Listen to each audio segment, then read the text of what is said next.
pirmos kravas automašīnas stāv jau pat 20 km attālumā no robežu kontroļas punkta Grebņeva. Rindā jau ir aptuveni 700 tollbraucēju. Situācija ir kritiska aptuveni nedēļu un aizvien lielāks skaits automašīnu stāv vēl pirms Kārsavas pilsētas virzienā uz Rēzekni. Vietējiem iedzīvotājiem, jo īpaši lauksaimniekiem, ir bažas par satiksmes drošību.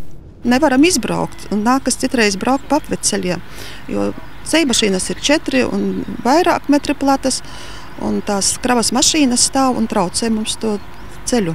Saskaramies mēs visu mūžu, kā saka, cik šeit dzīvojam. Tāda rinda nav bijusi. Uz laiku ir bijuši kaut, teiksim, rindas, jau cik 34 gadi. Bet, ir tādu bardaku, ka ļoti nadrūši. Skatāmies, brauc mašīnas, Nikīts, kungs, brauc. Priekšas brauc mašīna, ka mēs jums sakrata, da? I ko jums tā jodara? Ko dara IT? Porbrauc nepārtrauktu baltu liniju. Tas jau ir porkopums, pareizi. Ja kas nepazabīdos, tātad spoguļi tiek lausti. Tālbraucējiem viedokļi gan atšķiras. Daļa ir saprotoši un veido iebraukšanas kabatas, temperamentīgākie uzvedas bezkaunīgāk. Valsts robežsardzei nav pienākums to uzraudzīt, taču tiek sekots tam, lai kravas automašīnu nav apdzīvotās vietās, Kārsavas pilsētas un Nesteru ciema teritorijās. Nedēļu gaidīt rindā katram ir pārbaudījums. 7 dienas stāvim.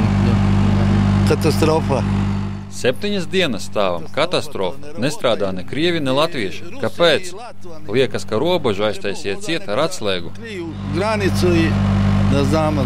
Viens robežsargs dienesta transporta līdzeklī veic rindas administrēšanu.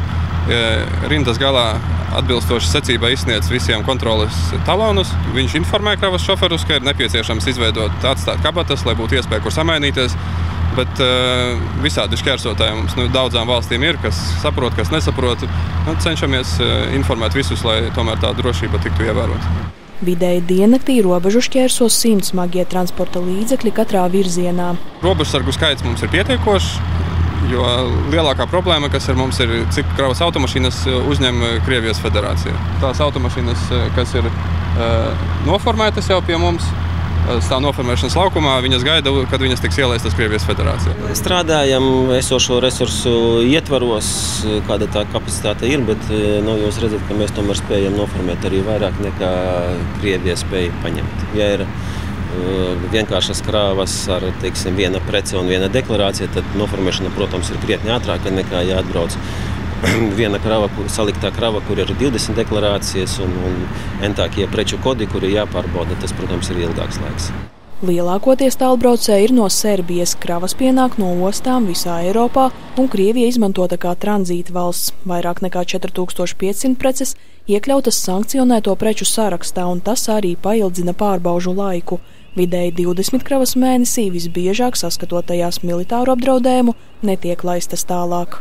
Arī tranzītam caur Krieviju uz trešajām valstīm, kā tur Kazahstāna, Kirgistāna, Uzbekistāna un tā tālāk, uz kurām ļoti daudz kravu iet. Bieži vien sarežģītas kravas, tehniskas, kuras var tikt izmantotas gan civilajām vajadzībām, gan arī viņām ir dubultais pielietojums, kas varētu būt arī militārajām tehnoloģijām kaut kādām, un muita to visu kontrolē.